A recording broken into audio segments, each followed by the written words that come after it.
हनुमान बेनीवाल ने उम्मीदवार राम बेनीवाल व रविंद्र सिंह भाटी पर बोला तीखा हमला। हनुमान बेनीवाल इस बार खींवसर उपचुनाव के अंदर बौखला गए हैं, क्योंकि तमाम उन नेता पर, चाहे वो बीजेपी के हो, कांग्रेस के हो या फिर आरएलपी पार्टी छोड़ के आए, निर्दलीय हो, किसी जाति के हो, धर्म के हो, जिस तरह हनुमान बेनीवाल आरोप लगा रहे हैं, हमला बोल रहे हैं, उससे साफ साफ जाहिर हो रहा है कि हनुमान बेनीवाल की बौखलाहट है वो नजर आती हुई दिखाई दे रही है। क्योंकि इस सीट पर अगर बात की जाए, 2008 से कंटिन्यू सीट पर चुनाव हनुमान बेनीवाल जीतते आ रहे हैं, परंतु 2023 के चुनाव के परिणाम पर एक नजर डालोगे और 2024 के अंदर ग्राउंड स्थिति देखा जाए तो हनुमान बेनीवाल की जमीन खिसक गई। हनुमान बेनीवाल ने रिसेंटली बयान दिया था, उसमें उम्मीदवार राम बेनीवाल पर भी हमला बोला और साथ में रविंद्र सिंह भाटी को लपेटे में ले लिया। और हनुमान बेनीवाल के कई पुराने बयान सुनोगे तो उसमें 35 कौम की बात करते हैं, और रिसेंटली बयान सुनोगे तो उसमें हनुमान बेनीवाल ने कहा कि मैं अपनों से लड़ रहा हूं, गढ़ और किलों से मैं कैसे लड़ूंगा। गढ़ और किले किसको टारगेट कर रहे हैं ये सभी को पता है, परंतु अपने उम्मीदवार राम बेनीवाल और रेवत राम डांगा। अब देखिए, गोविंद सिंह डोटासरा ने मंच पर एक लंबी लिस्ट लेकर, उस लिस्ट के अंदर तमाम उन राजपूत नेता के नाम, जाट नेता के, बीजेपी के, कांग्रेस के तमाम नेता के नाम है, वो लिस्ट मंच पर पढ़ी और कहा ये सब नेता खराब है, इससे केवल हनुमान बेनीवाल एक सही है। क्योंकि हनुमान बेनीवाल जिस तरह तमाम उन नेता पर आरोप लगाते हैं, जो राजपूत समाज से है, जाट समाज से हो, बीजेपी से है, कांग्रेस से हो, निर्दलीय हो, जिस तरह बौखलाहट है वो साफ साफ जाहिर दिख रही है। इस बार हनुमान बेनीवाल की जमीन है वो खिसकती हुई नजर आ रही है।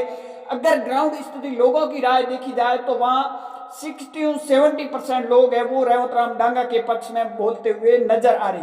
दूसरी ओर हनुमान बेनीवाल ने उम्मीदवार राम बेनीवाल का अभी तक भूल नहीं पाई है, क्योंकि उम्मीदवार राम बेनीवाल आरएलपी पार्टी छोड़ लोकसभा चुनाव में कांग्रेस का दामन थामा था और हनुमान बेनीवाल को आज भी वो खटक है, परंतु साथ में रविंद्र सिंह भाटी को भी लपेटते हुए नजर आ रहे। कुछ दिन पहले हनुमान बेनीवाल का एक बयान आया था कि बाड़मेर से एक लड़का चुनाव लड़ते। अब देखिए, नाम उस टाइम नहीं लिया, लड़के का नाम लेते। देखिए हनुमान बेनीवाल की अकड़ता का आप यहां से अंदाजा लगा दीजिए।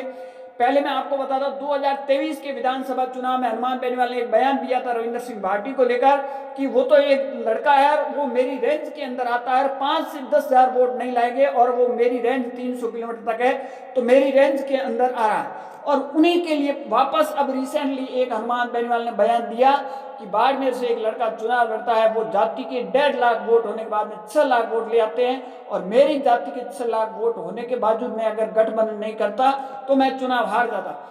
अब हनुमान बेनीवाल, उम्मीदवार राम बेनीवाल हो या फिर बीजेपी के, कांग्रेस के रविंद्र सिंह भाटी हो, तमाम नेता पर जिस तरह आरोप लगा रहे उससे साफ नजर आ रहा है कि हनुमान बेनीवाल की इस बार जमीन खिसक गई। क्योंकि हनुमान बेनीवाल के अगर बयान सुनोगे, 2008 से 35 कौम की बात करते करते 2023 के परिणाम पर नजर डालोगे तो वो 35 कौम की जो बात कर रहे वो भी नाराज हो गए, 2069 वोटों पर आकर रुक गए। और अभी रिसेंटली हनुमान बेनीवाल ने बयान दिया, मैं अपनों से लड़ रहा हूं तो गढ़ और किलों से कैसे लड़ूंगा।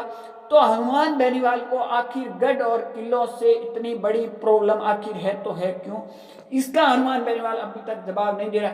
हनुमान बेनीवाल ने रिसेंटली अभी इतने सालों में पहली बार शायद राजपूत समाज की छात्रावास के लिए नागौर में पैसे दिए। ये पहली बार हुआ। ये हुआ इसलिए क्योंकि जिस तरह हनुमान बेनीवाल के आरोप लग रहे थे और जो 2023 के परिणाम जो आए उसके बाद में हनुमान बेनीवाल को पता चल गया कि अगर 35 कौम की बात करेंगे तो इस बार जो नैया है वो पार होती हुई नजर नहीं आ रही। ग्राउंड स्थिति देखा जाए तो हनुमान बेनीवाल इस बार पिछड़ते हुए नजर आ रहे। कांग्रेस ने यहां तक कह दिया बीजेपी और कांग्रेस की फाइट है, आरएलपी तीसरे नंबर पर रहने वाली है, परंतु यहाँ बात की जाए तो खींवसर सीट पर इस बार जो है लोगों की राय है वो रेवत राम डांगा के पक्ष में जाती हुई नजर आ रही। आप सबकी इस पर क्या राय है कमेंट सेक्शन जरूर देना। ज्यादा जानकारी के लिए हमारे यूट्यूब चैनल को जरूर फॉलो कीजिए।